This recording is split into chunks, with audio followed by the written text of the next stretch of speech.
Cartigliano e Bassano, due facce diverse della stessa medaglia. Da una parte c'è chi sorride a denti stretti e dall'altra c'è chi piange più per demeriti che per sfortuna.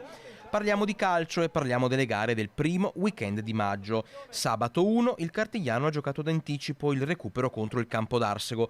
Risultato 2-2 in rimonta con beffa proprio negli ultimi minuti.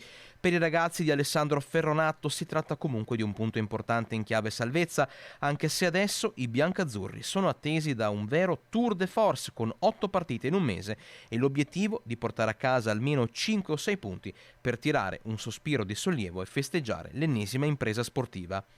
Il Bassano, impegnato nel mini campionato d'eccellenza, stecca incredibilmente al Mercante e perde 2-0 contro il Villafranca.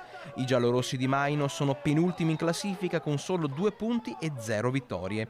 Nessuno si sarebbe aspettato un cammino così difficoltoso.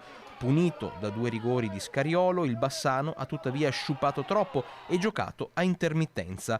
Adesso si fa dura, domenica contro il Vigasio è già scontro decisivo.